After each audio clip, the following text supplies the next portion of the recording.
Burano mar ODM bade ma Kisumu okwedo mokalo weche mag akwede kata hate speech mayande ogol kod seneta ma kaunti ma Meru migosi Mithika Linturi kachiel kod jachung od burano ma Kitutu Chache migosi Richard Onyonka. Wach makama endi ogol kod jakom mar duon od burano bade ma Kisumu Central migosi Evans Otieno ka oyango ni duolo mariwo oganda kanyakla mano National Cohesion and Integration Commission timo tich maber kuom rido kamba kendo ka ondamo ne jotelo mabende wacho weche ma ok odhi kare kendo manyalo nyayo tulo pacho kaendi.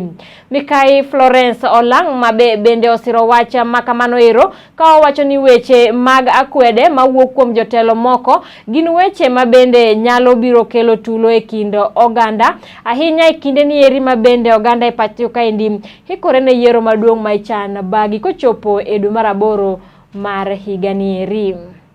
NCIC timo tich maber moloyo kuom wach mar weche madhi gi weche machalo kelo incitement kaluwore ma Josiasa kata wuok e dhog Josiasa manyalo kelo weche ma mono kata kelo weche machochea oganda anyuola kata weche kinde machalo mag siasa gi.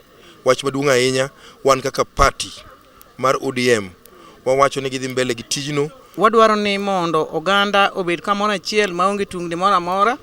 Kapo ni jatelo moro owacho wach ma ok owinjore mondo wuogi dho jatelo to mondo gine kama ginyalo kete jatelo noero gimiye kum mowinjore kode.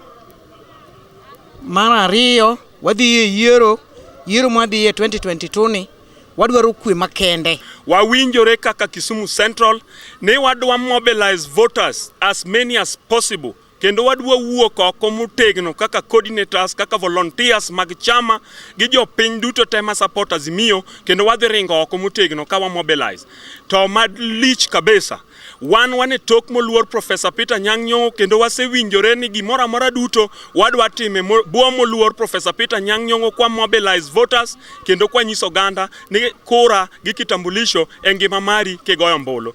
Kinde osechopo mar Raila nyaka bed loch, mano e gima duong' ma wa discuss kawuono.